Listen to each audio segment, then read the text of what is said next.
Now you notice on my screen here I've got my form for my project showing up, but I've lost the sections on the right hand side that show me the Solution Explorer at the top here and the properties at the bottom. If I click on like the text box, I can't change the text box properties, so I need to get these back.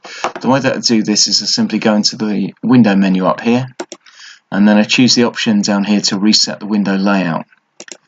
It'll come back and ask you if you really want to do this. You want to say yes, and the window layout will then get reset, and you'll get your Solution Explorer and your properties back on the right. Now remember, when you start the program running, so I'm going to click the start button at the top here, it will remove the properties box on the right hand side of the screen, and that's because I'm running the program, so I'm not allowed to change it while I'm running.